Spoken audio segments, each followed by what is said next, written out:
Isipin mong wala talagang pumipigil sa'yo para magtagumpay. Wala itong kinalaman sa kakulangan ng pera. Hindi ito dahil sa krisis. Hindi rin ito tungkol sa edukasyon mo. At kahit ang edad mo, hindi iyon ang problema. May isang dahilan lang, mahina ang iyong atensyon, at kulang ang iyong imahinasyon. Ganun lang kasimple. Tila parang kakaiba, di ba? Pero yan ang totoo. At dahil dyan, karamihan sa mga tao ay nananatiling nasa parehong kalagayan, kahit na nakabasa na sila ng napakaraming aklat o nakanood ng napakaraming video. Sabihin mo nga sa akin, ilang beses ka na bang nagkaroon ng magaling na ideya pero hinayaan mo itong mamatay dahil sa takot o pagdududa? Naisip mo na ba kung bakit, kahit may magagandang ideya ka at matataas na pangarap, nasa parehong posisyon ka pa rin ngayon? Ang sagot ay hindi nasa labas. Hindi ito dahil sa ekonomiya, sa gobyerno, o sa kakulangan ng oportunidad. Nasa loob mo ang kasagutan sa iyong kakulangan ng atensyon. O mas tama, sa kahinaan ng iyong atensyon. Iyan ang tahimik na pumapatay sa mga pangarap nang hindi mo namamalayan. Nagsisimula kang may sigla, puno ng inspirasyon, pero bigla kang nalilihis sa daan. Ang mga abiso sa telepono, ang mga problema sa araw-araw, ang iniisip ng iba, ang takot na mabigo, lahat ng ito ay hinihila ang isip mo palayo sa kung ano talaga ang mahalaga. At ang mas malala pa, hindi mo man lang ito napapansin. Malalaman mo na lang, lumipas na naman ang isang taon at walang nagbago. Napagtanto ko ito nang nagsimula akong pag-aralan ng masinsinan ang kilos ng tao. At isang bagay ang naging malinaw, ang mga taong matagumpay ay hindi naman mas matalino o mas pinalad. Marunong lang silang panatilihin ang focus sa isang bagay hanggang sa ito ay matupad. Sa tingin mo ba ang pagkakaroon ng pambihirang buhay ay nakasalalay lang sa talento o sa swerte? Hindi. Nakadepende ito sa atensyong nakatuon at paulit-ulit. Kailangan mong matutunang magsabi ng hindi sa kung ano ang kagyat at sa kung ano ang mahalaga. At ito, kaibigan, ay kailangang pagsanayin. Parang paghubog ng isang kalamnan sa isip. At karamihan ng tao, hindi ito ginagawa. Karamihan ay palaging nagre-react lang. Tumatalon mula sa isang gawain papunta sa iba. Mula sa isang pangarap papunta sa bago. At sa huli, wala silang natatapos ng may lalim. Naalala ko ang isang araw na yon. Naghahanda ako para sa isang grupo na pinangungunahan ko, at hiniling kong magpadala sila ng mga tanong bago ang aming pagpupulong. Nang sinimulan kong basahin ang mga tanong, may isang bagay na napansin ko. Lahat ng tanong ay may isang pattern. Parang lahat sila ay nabangga sa parehong pader, isang harang na hindi nila matawid. Alam nila kung ano ang gusto nila, may kaalaman sila, pero hindi sila makausad. Doon pumasok sa isip ko ang isang katotohanan na bumago sa buhay ko. Ang tanging limitasyon natin ay ang kahinaan ng atensyon at kakulangan sa imahinasyon. At sa sandaling iyon, nagkaroon ng saysay ang lahat. Naranasan mo na ba yon? Alam mong kaya mong gumawa ng higit pa, nararamdaman mong mayroong isang bagay sa loob mo na gustong lumabas, pero may humaharang. Makinig ka ng mabuti, ito ay dahil mahina ang iyong atensyon. At kapag mahina ang atensyon, kalat ang enerhiya. At kung saan walang enerhiya, walang paglago. Pinagtrabahuhan ko ito kasama ang isang profesional na atleta, si Ted Purdy, isa sa mga manlalarong golf na may pinaka-eleganteng sipa ng palo na nakita ko. Gusto niyang maunawaan kung paano palakasin ang kapangyarihan ng kalooban, kung paano manatiling nakatutok kahit na maraming ingay at abala sa paligid. Sabi ko sa kanya, madali lang ito pero nangangailangan ng disiplina. Kumuha ako ng lapis at gumawa ng isang maliit na tuldok sa dingding. Hiniling kong umupo siya sa pinakamalayong distansya kung saan makikita pa rin niya ang tuldok. At mula roon, ang tanging gagawin niya ay tumingin lang sa tuldok at tanging sa tuldok lang. Kapag nalihis ang isip niya, ibalik lang. Walang inis, walang pakikipaglaban, ibalik lang. Ganon din ang ginawa namin gamit ang isang kandila. Buong focus sa apoy nito hanggang sa magkaisa sila. Kung gagawin mo ito araw-araw, sa umaga at gabi, sa loob ng ilang minuto lang, sa loob ng 3 buwan, magiging ibang tao na ang isip mo. Magagawa mong panatilihin ang iyong atensyon sa isang proyekto, sa isang layunin, sa isang mental na larawan hanggang sa ito ay maging totoo. Magbabago ang lahat. Dahil ang focus ang daanang pinagdadaanan ng bawat likha. Napansin mo ba kung paano ang mga matagumpay na negosyante, artista, at pinuno ay tila may malinaw at hindi matinag na bisyon sa gusto nila? Hindi sila ipinanganak na ganon. Binuo nila yon. Sinanay nila ang kanilang atensyon. Natutunan nilang alisin ang ingay sa paligid. Hindi nila pinansin ang mga balakid at tuloy-tuloy na tumingin sa layunin, tulad ng ginawa ni Napoleon Bonaparte, na nagsabing, ituon ang pansin sa layunin at hayaang maligaw ang mga pagkakataon. Ngayon, sabihin mo sa akin, ilang beses ka nang nagsimula ng isang bagay at iniwan ito dahil lang nagkaproblema sa gitna ng proseso? Ilang beses mo nang sinisi ang maling timing, maling tao, o kakulangan sa pera? At paano kung sabihin ko sa iyo na ang lahat ng iyon ay epekto lang ng maling pagkakatuon ng iyong atensyon na tahimik kang sinasabotahe? Walang halaga kung gaano kahirap ang realidad mo ngayon. Kung matutunan mong panatilihing matatag ang iyong atensyon, kahit ilang minuto lang kada araw, magsisimulang magbago ang lahat. Dahil ang atensyon ang daluyan kung saan ang iyong imahinasyon ay bumababa sa pisikal na mundo. Kapag wala ito, puro pangarap ka lang. Pero kapag meron ka nito, ikaw ay lumilikha. Napatunayan na ng mga pag-aaral sa larangan ng neurolohiyang agham na ang regular na pagsasagawa ng buong atensyon sa kasalukuyan ay may malaking epekto sa kakayahan ng isang tao na magpasya, humarap sa stress, at magpatuloy sa mabuting pagganap kahit nasa ilalim ng matinding pressure. Sa masimpleng salita, kung saan mo inuukol ang iyong pansin, iyon ang lumalawak. At ang mga bagay na hindi mo binibigyang pansin unti-unting nawawala. Karamihan sa mga tao ay nakatuon sa kanilang mga problema, sa mga bayarin, sa takot, at sa mga kabiguan ng nakaraan. At hulaan mo kung ano ang nangyayari. Lalo lang itong lumalaki. Iilan lamang ang may lakas ng loob na ituon ang buong atensyon sa kanilang mga hangarin, sa paraang kayang baguhin mismo ang takbo ng kanilang realidad. At silang ilan sila ang mga nagtatagumpay. Ang pagbibigay ng pansin ay isang pagpili. Maari mong ipagpatuloy ang pamumuhay na hinahayaan ang mundo ang magdikta ng iniisip mo. O maaari mong simulan ngayon pa lang ang pamumuhay sa sarili mong mga desisyon. Pumili. Ituon ang paningin. Bumalik. At magsimulang muli. Gawin ito araw-araw. Sa ganitong paraan, ang tagumpay ay hindi na basta isang posibilidad lamang kundi nagiging isang tiyak na bunga.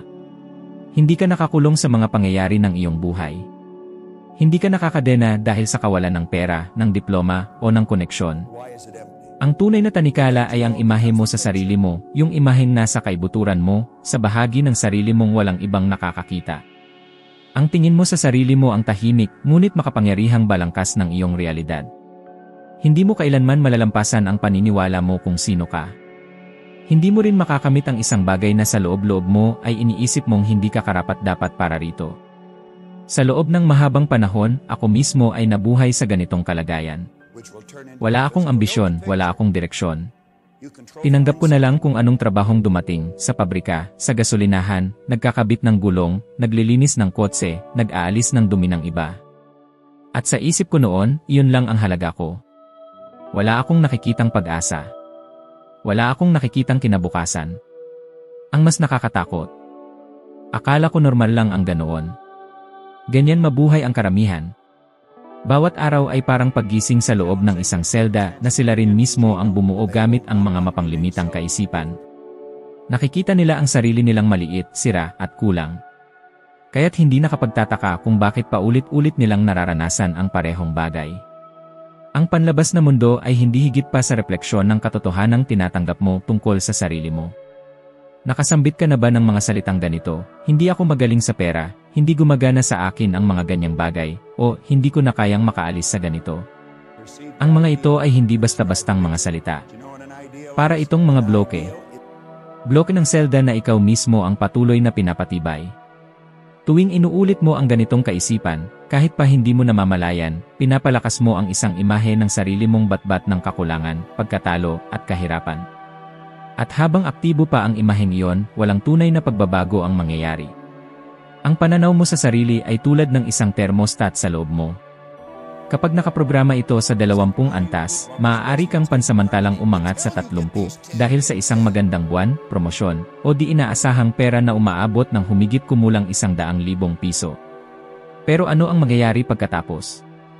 Babalik ka sa 20. Hindi mo namamalayan, sinasabotahe mo ang sarili mo. Inaaksaya mo ang mga oportunidad. Umaatras ka. Hanggang sa bumalik ka sa antas na sa tingin mo ay normal. Iyan mismo ang dahilan kung bakit ako nanatiling dukha at litong-lito sa matagal na panahon. Sinubukan kong baguhin ang buhay ko, nagbasa ng mga libro, nakinig sa mga payo, pero walang kumapit. Dahil sa kaibuturan ko, hindi ko nakikita ang sarili kong may kakayahang umunlad. Hindi tugma ang aking pananaw sa sarili sa ideya ng tagumpay. At hindi ako nag-iisa. Napakaraming taong may napakalaking potensyal, pero nananatiling maliit ang pamumuhay dahil maliit ang tingin nila sa kanilang sarili. Isa sa mga halimbawa na laging humahaplos sa puso ko ay si Robin Williams. Isa sa pinakamaniningning na artista ng ating henerasyon. Isang lalaking nagdala ng tuwa at pag-asa sa milyon-milyong tao. Ngunit sa loob, dala niya ang isang sirang imahe ng sarili. Hindi niya nakita ang sarili niyang sapat. At ang larawang iyon sa kanyang isipan, na walang ibang nakakakita, ang sa huli ay nanaig. Ipinapakita nito na kahit gaano pa kalaki ang tagumpay sa labas, kung wasak ang larawan sa loob babagsak ang lahat. Ngayon, pakinggan mo ako, hindi permanente ang imaheng iyan. Ito ay itinayo. At kung kaya itong itayo, kaya rin itong buwagin at muling buuin. Maaari mong simulan ngayon pa lang ang pagtatanim ng panibagong larawan ng sarili mo. Paano? Ang unang hakbang ay tigilan ang pagdedepina sa sarili mo batay sa nakaraan. Ang mga nangyari ay hindi ang tunay mong pagkatao. Ang iyong kasaysayan ay hindi iyong kapalaran. Kailangan mong simulan ang pagtingin sa sarili bilang isang taong karapat-dapat na magtagumpay. Isang taong masagana, may tiwala sa sarili, at may kakayahan. At ito ay ginagawa sa pamamagitan ng paulit-ulit na pagsasanay. Sa pagsusulat, pagbasa, pag-imagine, at pag-uulit ng mga positibong paninindigan. Hindi sapat na gawin ito ng isang beses lang at umasang may mahimalang mangyayari. Para itong kalamnan, kailangang sanayin araw-araw. Isulat mo araw-araw, ako ay isang taong mahalaga, makapangyarihan, masagana at may kakayahan. Basahin mo ito ng malakas. Isipin mong namumuhay ka bilang bagong bersyon ng sarili mo. Isalarawan mong ikaw ay pumapasok sa kotse na iyong minimithi, sa bahay na iyong pinapangarap, sa opisina kung saan ikaw ang may kumpiyansa at pinapakinggan. Isipin mong ikaw ay masaya, namumuno, iginagalang. Isipin mong ikaw ay nagwawagi. At kapag nagsimula ng magsalita ang iyong isip at sabihin, hindi ito totoo, magpatuloy ka lang. Ang pagtutol na iyan ay bahagi ng proseso. Iyan ang lumang pananaw mo sa sarili na sumusubok pang mabuhay. Ngunit darating ang oras na ito ay magigiba. Buhay akong patunay nito. Ako'y nagmula sa pinakailalim, walang pinag-aralan, walang plano, walang pag-asa. At bumuo ako ng isang buhay na, sa loob ng maraming taon, hindi ko man lang kayang isiping posible para sa akin. At nagsimula ang lahat nang huminto akong tanggapin ang lumang larawan na ipinilit sa akin ng iba. Nang sinimulan kong makita ang sarili ko bilang isang tao na may kakayahang magtagumpay, na may kakayahang umunlad, maaari mo ring gawin ang parehong bagay. Ang tanong ay, handa ka bang buuin muli ang imahe mo sa iyong sarili, araw-araw, hanggang sa ito'y maging matatag at hindi matinag? Dahil tanging kapag ikaw ay nagbago sa loob, doon lamang magsisimulang magbago ang mundo sa labas. Ang lahat ng nasa paligid mo, ang screen kung saan mo ako pinapanood, ang silid na kinaroroonan mo ngayon, ang mga kasangkapan, ang cellphone, ang iyong damit, lahat ng ito ay unang nilikha sa isipan ng isang tao. Bago ito naging pisikal na realidad, ito ay inisip muna. Ibig sabihin, ang mundong ating ginagalawan ay binuo, piraso sa piraso, ideya sa ideya, sa pamamagitan ng kapangyarihan ng imahinasyon ng tao. Subalit karamihan sa mga tao ay hindi pinapansin ang lakas na ito, na para bang ito'y laruan lang ng mga bata. Iniisip nilang ang pag-imagine ay sayang sa oras. Na ito ay ilusyon. Na ito ay pagtakas lamang sa realidad.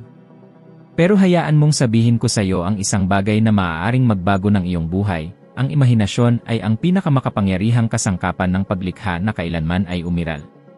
Ito ang pinanggagalingan ng lahat. Sinabi ni Napoleon Hill na, ang imahinasyon ay ang pinakakamangha-mangha at hindi masukat na kapangyarihan na natuklasan ng mundo. At tama siya. Dahil sa iyong isipan, at tanging sa iyong isipan, maaari kang lumikha ng malaya, walang hangganan, walang paghadlang, walang kailangang pahintulot. Maaring ngayon ay baon ka sa utang, walang trabaho, at walang malinaw na kinabukasan. Ngunit hindi ka nito pipigilan sa pag-imagine. Maaari mong isalarawan ang kayamanan, kalayaan, kagalakan, kapanatagan. Maaaring makita mo ang iyong sarili na nakatira sa mas maayos na tahanan, nagtatrabaho sa iyong minamahal na gawain, namumuhay ng mapayapa. At kung kaya mong panindigan ang larawang iyon, araw-araw, nang may linaw, damdamin at detalye, unti-unti itong nagkakaroon ng anyo sa pisikal. Hindi ito salamangka. Isa itong batas. Hindi kayang kilalanin ng iyong utak ang kaibahan ng iniisip mo ng matindi sa aktwal mong nararanasan. Ipinapakita ng mga pag-aaral sa neurolohiya na ang imahinasyon ay pinapagana ang parehong bahagi ng utak gaya ng tunay na karanasan. Ibig sabihin, kapag ikaw ay malinaw na nag-imagine at may kasamang emosyon, pinoprograma mo ang iyong isipan upang gawing totoo ang imaheng iyon. Ngunit dito pumapasok ang problema. Karamihan sa mga tao ay may imahinasyong mahina at pagod.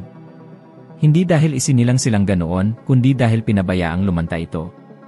Ginagamit nila ang imahinasyon upang isipin ang mga trahedya, kabiguan, kahihiyan. Ini-imagine nilang mawawalan sila ng trabaho, maluloko sila ng minamahal, pagtatawanan sila. At hulaan mo? Iyan ang mundong ginagalawan nila araw-araw. Palagi mong ginagamit ang iyong imahinasyon. Ang problema, kadalasan ay ginagamit mo ito laban sa iyong sarili. Sa sarili kong karanasan, natutunan kong ang lahat ng aking nakamit sa buhay ay unang nilikha sa loob ng aking isipan. Ang bahay na tinitirhan ko, ang mga paglalakbay na nagawa ko, ang trabahong minamahal ko, lahat ito ay una kong binuo sa loob ko, sa pamamagitan ng detalyado at malinaw na imahe. At pagkatapos lamang, ito ay lumitaw sa totoong mundo. Naalala ko noong simula, wala akong anuman. Wala akong kaalaman, wala akong yaman, wala akong sinumang tumutulong. Pero may isa akong pag-aari, isang malinaw na mental na larawan ng kung ano ang nais kong marating. Nakikita ko ang sarili kong nagmamaneho ng magandang sasakyan, pumipirma ng mga kasunduan, tumutulong sa kapwa, namumuhay sa kasaganaan. At isinulat ko ito. Binabasa araw-araw. Ipinaparamdam sa sarili ko ang damdaming kaakibat ng imaheng iyon. May mga araw na mahirap maniwala. Parang sinisigawan ako ng realidad na imposibleng mangyari. Pero nagpatuloy ako. Kumapit ako sa imaheng iyon hanggang sa hindi na ito basta isang hangarin lamang, kundi naging isang paniniwala. Kung nais mong baguhin ang iyong buhay, ang unang hakbang ay hindi ang magtrabaho ng mas matindi. Hindi rin ang mag-aral ng mas marami. Kundi ang mag-imagine ng mas madalas. Mas mahusay. Mas matapang. Isipin mo kung ano talaga ang gusto mo, hindi kung ano lang ang tingin mong posible. Kalimutan ang lohika, kalimutan ang sipaano kung Noong inisip ng magkapatid na Wright ang isang bagay na mas mabigat kaysa hangin na maaaring lumipad, sinabi ng lahat na sila ay baliw. Noong tinanaw ni Ed Hillary ang tuktok ng bundok Everest, sinabi ng lahat na ito ay hindi kayang akyatin. Pero nagtagumpay sila. Dahil naisip nila ito bago pa nila ito mapatunayan. Kailangan mong itigil ang pag-imagine ng mga pinakamasamang senaryo at simulang likhain nang may malay at layunin ang buhay na nais mong maranasan. Kumuha ka ng papel. Isulat mo ng detalyado paano ang buhay na gusto mo. Saan ka nakatira? Sino ang kasama mo sa araw-araw? Ano ang ginagawa mo sa iyong paggising? Magkano ang kinikita mo? Ano ang nararamdaman mo? Ilarawan mo ito ng makulay, may damdamin, may kabuuang detalye. Gamitin mo ang mga salitang nasa kasalukuyan, ako ay namumuhay. Sapagkat lahat ay nagsisimula sa ngayon. At hindi sapat ang isang beses lang na pagsusulat at pagkatapos ay kalimutan. Basahin mo ito muli. Isulat mong muli. Ilarawan mo sa iyong isip. Araw-araw. Gawing isang ritual. Mapapansin mong ang larawang iyon ay nagsisimulang maging bahagi mo. At kapag nangyari yon, mapipilitang magbago ang mundo ayon sa imaheng pinanghahawakan mo sa loob. Mapapansin ng mga tao na may kakaiba sa iyo. Magtatanong sila kung ano ang nagbago. At baka hindi mo rin agad maipaliwanag. Pero mararamdaman mo. Dahil hindi ka nakikilos batay sa takot o kakulangan, kundi mula sa tiwala at kasaganaan. Nilalang ka ayon sa wangis at anyo ng isang bagay na dakila. Nasa loob mo ang isang walang hanggang bukal ng paglikha. Ano pa ang hinihintay mong dahilan para gamitin ito sa iyong pabor? Ang buhay na minimithi mo ay hindi pa darating, ito ay nariyan na sa loob ng iyong imahinasyon. Nasa iyong mga kamay ang kapangyarihang isabuhay ito ng buong damdamin at pananalig hanggang sa puntong ang universo ay wala ng ibang mapagpilian kundi ang gawin itong totoo. Naniniwala ka ba na may mga limitasyon ka? Na may bahagi ng iyong pagkatao o ng iyong nakaraan na pumipigil sa iyo upang lumampas pa sa kung nasaan ka ngayon? Dahil kung iyan ang iyong pinaniniwalaan, iyan mismo ang bumabalanse sa iyo. At ngayon, heto ang katotohanang hindi lahat handang tanggapin, ang mga hangganan mo ay hindi tunay. Likha lamang ang mga ito. Ito ay mga ideyang tinanggap mo bilang totoo. Mga paniniwala at kwentong paulit-ulit mong sinabi sa iyong sarili, at sa bawat ulit, mas lalo silang nagmumukhang totoo. Sa mahabang panahon, naniwala rin ako sa mga ito. Akala ko noon, nakatakda na akong mamuhay sa karaniwang antas. Iniwan ko ang pag-aaral, wala akong natapos, wala rin akong kakaibang kakayahan, at ang kakaunting perang kinikita ko ay mabilis nawawala, parang tubig na dumudulas sa pagitan ng aking mga daliri. Kapag tumitingin ako sa paligid, kabiguan lang ang aking nakikita. At sa kaibuturan ng puso ko, ramdam kong iyon na ang sukdulan ng buhay ko. Hanggang sa isang araw, may isang lalaking nag-abot sa akin ng aklat. Think and Grow Rich ang pamagat. At sa mga pahina nito, may isang linyang tumagos sa akin na parang palaso, lahat ng kayang maisip at paniwalaan ng isipan, kayang maisakatuparan. Parang may liwanag na biglang sumindi sa gitna ng kadiliman. Napagtanto kong ang problema ay wala sa labas, kundi nasa loob ko. Nasa mga kwento kong paulit-ulit na binibigkas tungkol sa kung sino ako at ano ang kaya kong makamit. At dito maraming tao ang nadadapa. Gusto nilang baguhin ang kanilang buhay, pero nananatili pa rin silang nakakapit sa parehong panloob na istruktura na nagdala sa kanila sa kasalukuyang kalagayan. Gusto nilang makuha ang ibang resulta, ngunit ayaw nilang questionin ang sariling mga paniniwala. At kung hindi nila ito gagawin, walang magbabago. Alam mo ba kung ano ang napatunayan na ng agham? Na ang ating isipan ay may kakayahang bumuo ng mga limitadong pananaw batay sa mga nakaraan nating karanasan, lalo na iyong masakit. Ginagawa ito ng utak upang tayo'y protektahan. Ngunit ang proteksyong ito ay unti-unting nagiging kulungan. Mas malala pa, ito'y nagiging isang kulungang hindi mo nakikita. Wala kang nakikitang rehas. Ang tanging nararamdaman mo lang ay parang hindi ka makausad. Ilang beses ka nang nag-isip na magtayo ng negosyo, humingi ng pagtaas ng sahod, lumipat ng lugar, o sundin ang isang pangarap, ngunit kaagad mong narinig ang isang tinig sa loob ng iyong isipan na nagsabi, hindi ito para sa akin, wala akong sapat na kakayahan, paano kung pumalpak? Ang tinig na iyon ay hindi ang iyong intuition. Hindi rin iyon karunungan. Iyon ay lumang programang nakabase sa takot, kakulangan, at kaligtasan. At habang patuloy mong tinatanggap ang tinig na iyan na parang ito ang katotohanan, mamumuhay ka pa rin sa ibaba ng iyong tunay na potensyal. Kailangan mong maunawaan na ang isipan ay kayang magsinungaling. At ang tungkulin mo ay hindi ang makipaglaban dito, kundi ang ireprogram ito. Dahil kung ito ay naprogram ng mga limitasyon, maaari rin itong ireprogram ng mga posibilidad. At dito papasok ang pinakamakapangyarihang ehersisyo na isinabuhay ko, ang mulat na pagsusulat ng isang bagong pagkakakilanlan. Araw-araw, isinusulat ko ang mga katagang, lubos akong masaya at nagpapasalamat ngayon dahil. At tinutuloy ko ito sa larawang ini-imagine kong buhay ko sa hinaharap na isinulat sa kasalukuyan. May detalye, may damdamin, may katapatan. At sa bawat pagsulat, pinipilit kong lisanin ang lumang ako. Hinahatak ako nito patungo sa bagong estado ng isipan. At dito ako kumikilos bilang isang taong nabubuhay na sa imaheng iyon ng hinaharap. Dapat mong maunawaan, ang pagkilos ng walang tamang pagkakakilanlan ay tiyak na hahantong sa sariling sabotahe. Kung gusto mong baguhin ang iyong buhay, pero patuloy mong iniisip na ikaw ay maliit, walang kakayahan o malas, gagawa ka ng isang hakbang pasulong at 2 hakbang paatras. Nasaksihan ko na ito sa libo-libong tao. Pinipilit nilang baguhin ang kanilang buhay gamit lamang ang determinasyon. Pero sa kaibuturan nila, naniniwala silang hindi sila sapat. At ang paniniwalang iyon ay laging nananalo. Laging. Ngayon, tingnan mo naman ang kabaligtaran. Kapag pinanghahawakan mo ang isang pagkakakilanlan na may kapangyarihan, kahit sa simula ay tila kathang-isip, ang lahat ay nagbabago. Dahil ang panlabas na realidad ay nagsisimulang tumugon sa lakas ng panloob mong paninindigan.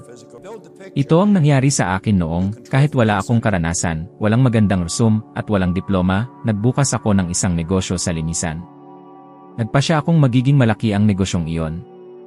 Inisip ko ang sarili kong nakikipagkasundo ng mga kontrata, namumuno ng mga tauhan, lumalawak ang abot. At sa loob lamang ng wala pang 12 buwan, ang negosyong iyon ay kumita ng mahigit sa $100,000 na sa panahon ngayon ay katumbas ng higit sa 500,000 piso. Lahat ng ito ay nagsimula sa wala. At hindi ko sinunod ang mga patakaran na sinasabi ng mundo na kailangang sundin.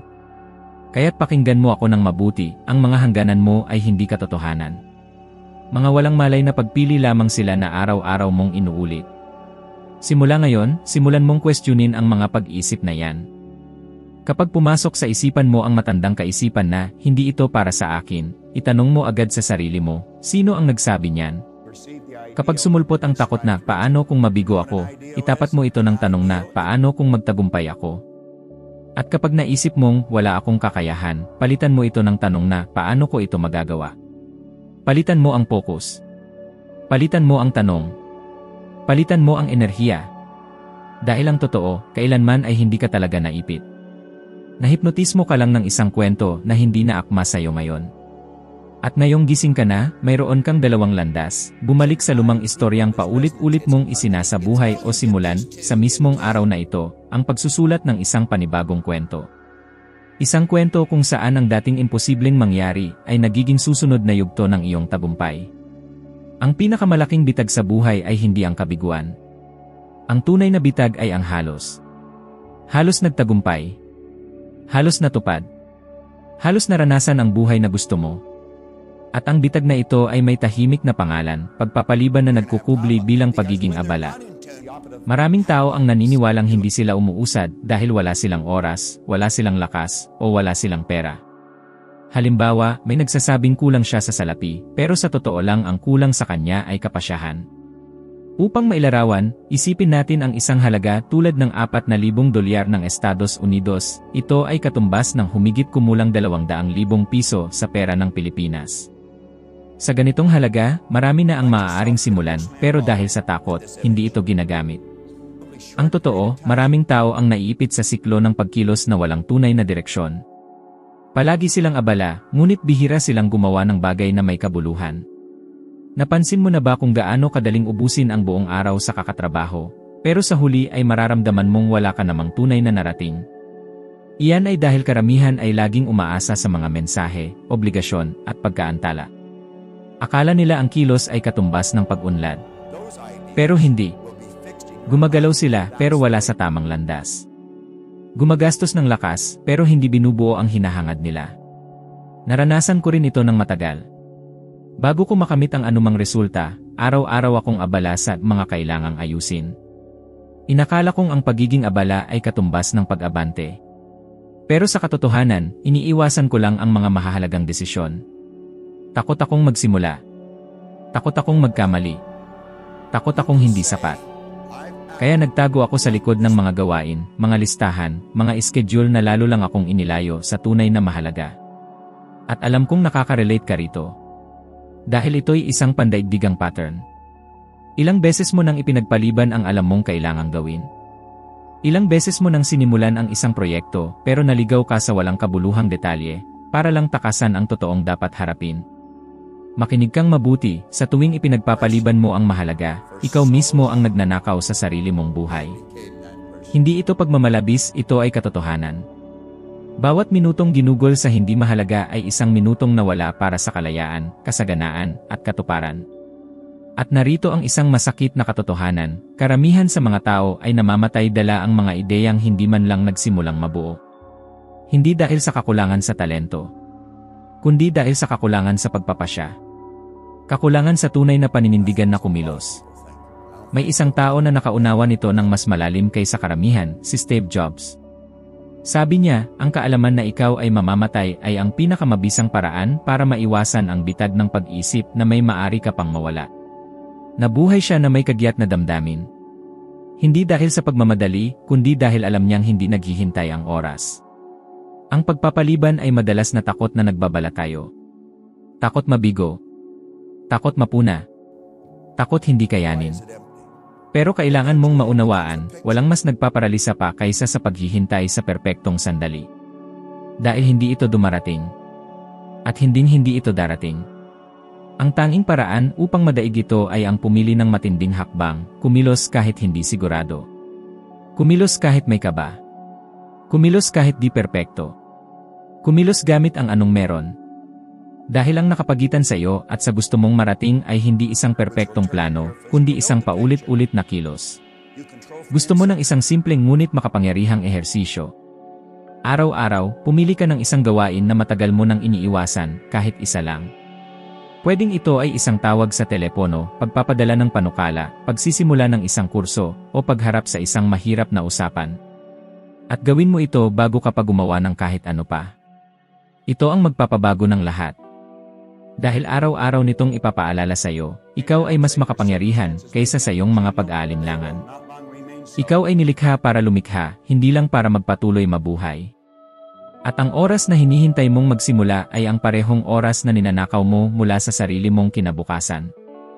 Hindi mo kailangan ng mas mahabang panahon. Ang kailangan mo ay mas malinaw na desisyon. Hindi mo kailangang maging handa. Ang kailangan mo ay ang tunay na panata. Hindi mo kailangang alam agad ang katapusan. Kailangan mo lang magsimula. At kung naintindihan mo talaga ito, itigil mo na ang lahat ngayon at gawin ang mahalaga. Kahit natatakot ka. Kahit walang kasiguraduhan. Dahil doon mismo sa gitna ng takot at kawalan ng katiyakan, ay nagsisimula ang tagumpay na unti-unting lumalapit sa iyo. Kung may isang bagay kang kailangang dalhin mula rito, ito ay ito. Hindi ka hinahadlangan ng iyong mga kalagayan, kundi ng mga larawang paulit-ulit mong pinipili sa iyong isipan, mga paniniwala at mga nakagawian na araw-araw mong binubuhay. Kapag nagbago ka sa loob, kusang magbabago ang mundo sa paligid mo, hindi dahil sa tsamba, kundi bilang tugon. At kung may epekto sa iyo ang katotohanan ito, makaasa kang mas malayo pa ang mararating mo. Ipadayon mo ang iyong paglalakbay.